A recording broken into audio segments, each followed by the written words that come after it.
Hello, I'm Robert Burns, CEO of the Sault Ste. Marie Chamber of Commerce, and today we welcome Chris Scott, Progressive Conservative candidate in the upcoming provincial election on February 27th.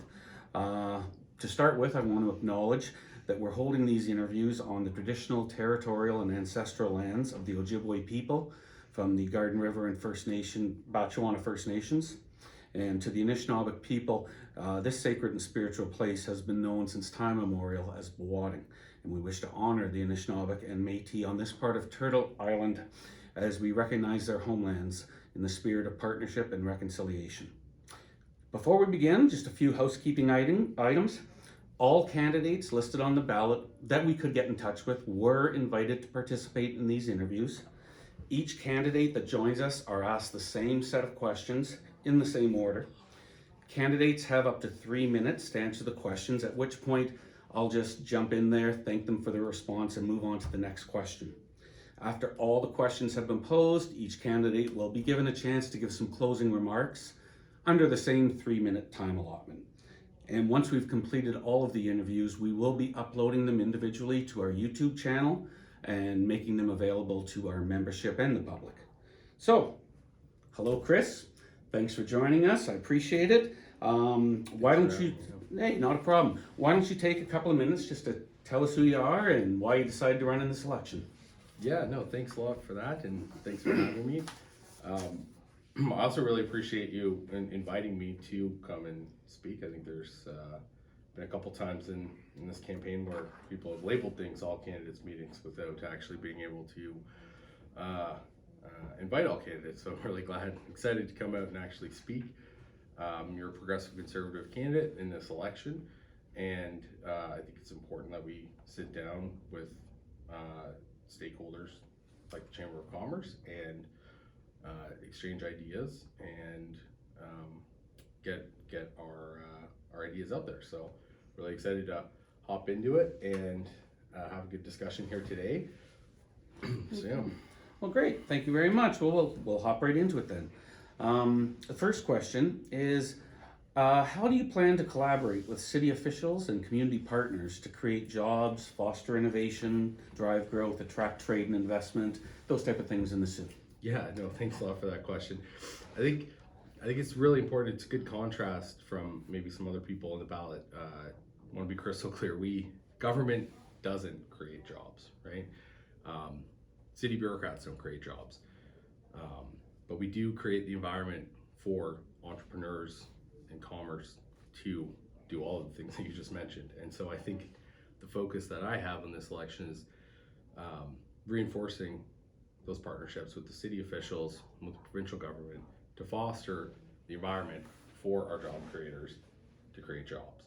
And we do that in large part by making sure we're not in your way where we don't need to be, reducing red tape. And I think equally important that we're supporting you guys where you need support for new initiatives on training and recruitment for your talent pipelines. When we do that and we empower our business owners and our commerce, you guys are unleashed to do all the things in the back half of that question: drive innovation, grow, and prosper.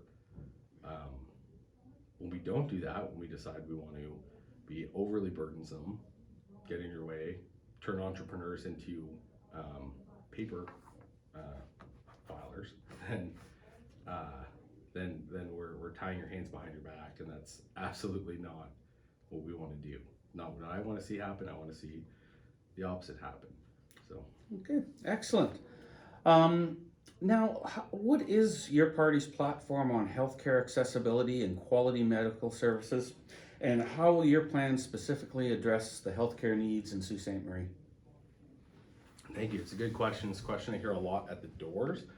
It's one of the reasons I wanted to run in this election was to tackle that question head on. The Premier addressed it a little bit when he was in town yesterday with media, but I think building on his comments and reinforcing, the first part of that question is about the party. Our party is the only party that's got a real plan to invest $1.8 billion to connect to every person in Ontario to a doctor and a primary care provider. When I'm elected as your MPP, that means it's my job to make sure that's true in Sault Ste. Marie. And that's what I plan to do. Okay. Well, this next one, bear with me on this question because it's a long one. All right, let's get into it. The northern, it's just a long worded question.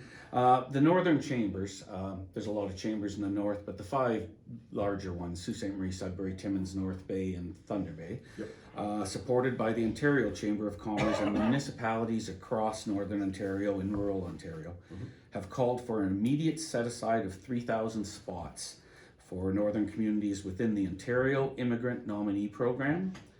Now, this proposal involves no new spending, utilizes current staff, and those staff are currently at work, predominantly processing applications for the GTA.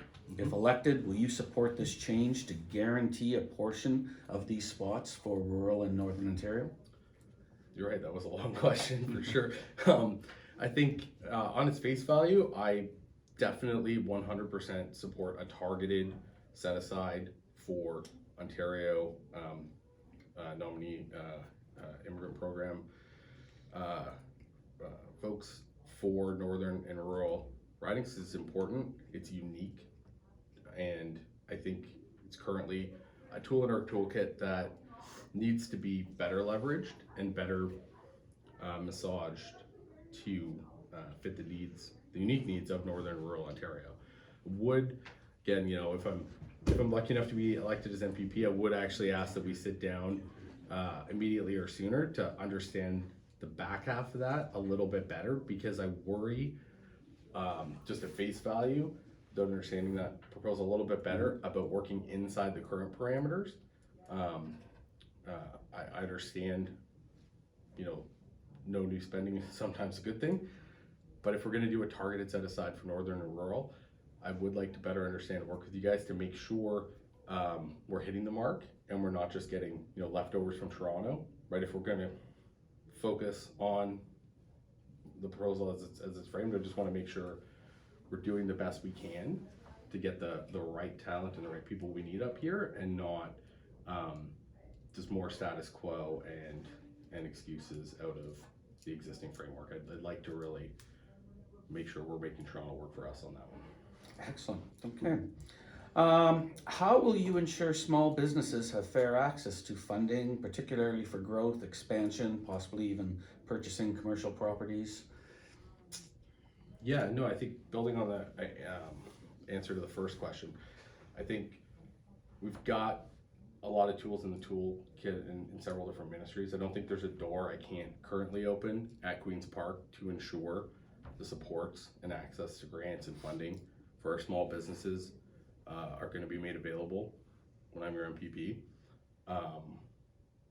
The last part of that question about commercial properties, I have a little bit of a question, but I don't know if it's, personally, I don't think it's the best idea for the government to be subsidizing and providing funds for businesses on the commercial properties, but everything else I think has a direct tie-in to growth, driving innovation, and fostering better outcomes for our small businesses. So I would really put an exclamation point on going to open all the doors at Queen's Park so that we are standing shoulder to shoulder with our small business on that front.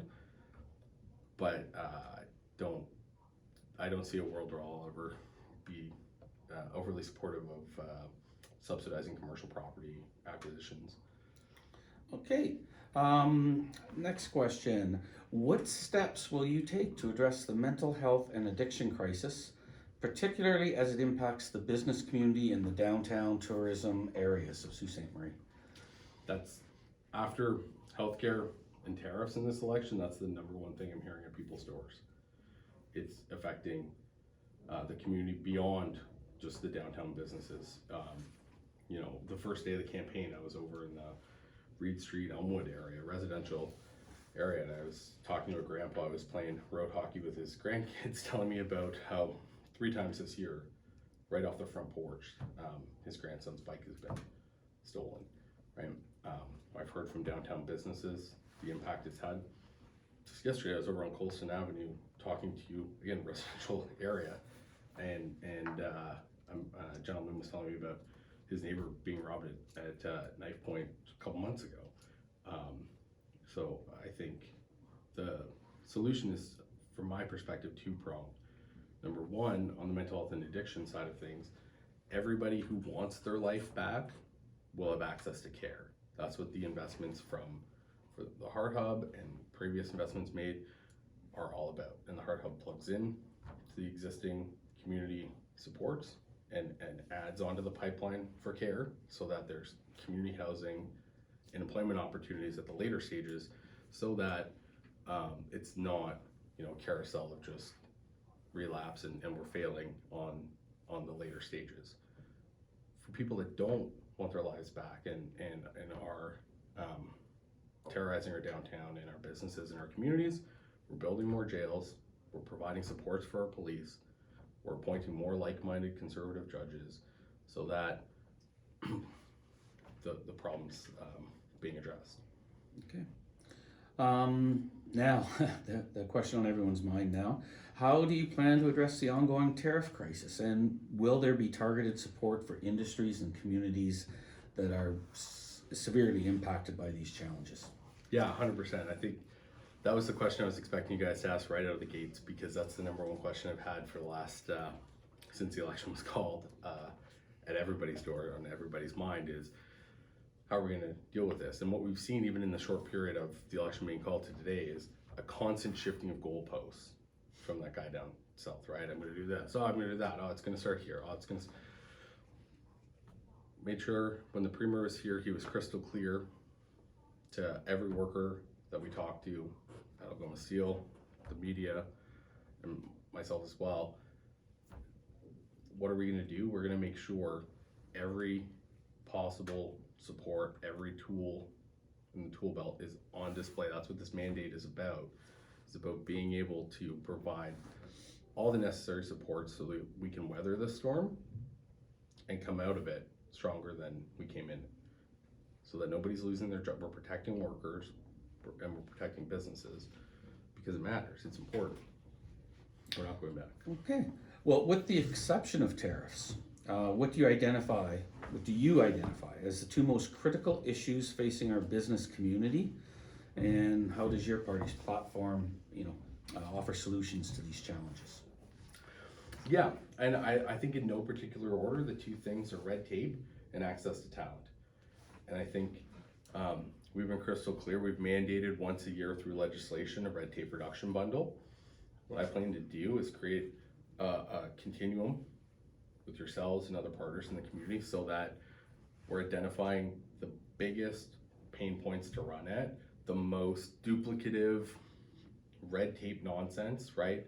If you got a grant 7 years ago that was a one-time grant, you absolutely should not be still filing audits with things like that just, like I was saying before, turn our entrepreneurs and our small businesses into professional government paper filers. We need to get that out of the way at every opportunity. And on the access to talent, it's about growing our local institutions, Sault College and Algoma, to ensure, we hear about it all the time, jobs without people and people without jobs. And we need to ensure that our industry partners and our industry needs are reflected in the programming that's coming out of Sault College and Algoma University, because then we can grow our local talent, but also we can watch those institutions access funding for sustainability in this uncertain time for them as well. Okay. Wow, we're getting there. What is your party's plan for establishing a formula-based funding approach and introducing new revenue tools to help northern municipalities deliver long-term infrastructure projects? Yeah, so I think we've started and done some really great things with the Building Faster Fund, the Housing Enabling wastewater funding, to ensure that as our communities are growing, as they're meeting housing needs and housing targets, which is important, and as they're making the necessary investments in transit and growing their transit needs, we're there to provide supports. I think on the community infrastructure funding as well, right? Like we've seen some direct benefits in this community. The Olympic Macon Center upgrades, right? That was in partnership with the provincial government, and I think the West End's definitely a benefactor of that. So I think we're going to keep building on those successes because they're working for Northern Ontario. Okay. If elected, how will you ensure Sault Ste. Marie is effectively represented at Queen's Park and have a strong voice in provincial decision making? Yeah, no, thank you for that question. I think it's pretty clear, probably by 9:15 or 9:17 p.m. on February 27th, Doug Ford's going to be announced as the Premier of Ontario. If elected, I'm going to, what was the back part of that question? How will you ensure Sault Strong Ste. voice? Marie? Yeah. Yeah, so Doug Ford's going to be the Premier, probably by 9:15 p.m. February 27th. I'm going to be a strong voice by being at the table that makes decisions. And I'm going to fight like hell at that table to ensure every single day Toronto is working for Sault Ste. Marie. And the last question, Chris. What opportunities do you see for Sault Ste. Marie's growth, both economically and socially? And how can the business community support that? That's an excellent question as well. Thank you. Number one, I think on the left hand, on the economic side, it's leaning into the $29 to $30 billion a year that this province spends on procurement of goods and services, to put our thumb on the scale in response to these tariffs, to ensure we're buying as much Ontario-made and Canada-made products and services, goods and services, as possible. It's going to create a very positive impact. The best thing that the government could do for a business, whether it's small, medium, or large, that's an Ontario or Canada business, is put a purchase order in their hands. Whether it's Algoma Steel for infrastructure projects that require steel, or an accounting firm locally for services, right? The best thing we can do is put a purchase order in their hands instead of watching the taxpayer-funded procurements go elsewhere outside of our jurisdiction. But in order to truly maximize that, you got the right hand, which I think is more of the social benefits, and those come through strengthening our supply chains, right? If we're gonna move more goods and services from here across the province or to other provinces east-west, we're going to need to make critical upgrades to our infrastructure. That's rail, port, highway. I think that's where we can really see some social benefits, growing the tax base, seeing those highway getting widened, I think would be a really great thing. Watching some rail investments and further connections happen would be amazing. And seeing the port maybe open a little bit longer would also be great. So That was excellent. Well, thank you for your responses. Why don't you take a few minutes here and just give us any closing remarks, anything to finish up? yeah, no, for sure. Thanks a lot again for having me. I think it was great to stop by and discuss these things. Thursday is the election, and hopefully we see everybody get out there and vote, or make a plan to vote, because it's important. And I think for me personally, I'd like to just remind everyone what's at stake on February 27th in this election locally. Right, we have a tremendous opportunity to keep on building and to deliver the necessary supports to stand shoulder to shoulder with our workers to weather the storm, come out of this thing better than we came into it. And I think, a vote for Chris Scott or a vote for the PC party is a vote to make Sault Ste. Marie better than we left it. So. Well, on behalf of the Sault Ste. Marie Chamber of Commerce, just thank you, Chris, for joining us and taking part in these interviews, engaging the Chamber membership. We wish you and all the candidates in the remaining campaign period all the best. Lastly, I'd like to thank everyone who has viewed any of our videos that we posted. We hope that they've helped better inform you with each of the candidates.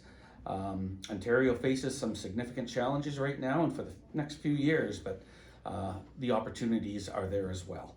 So we encourage everyone to get out, exercise their right to vote on February 27th to have their voice heard. And that's about it. Thank you very much.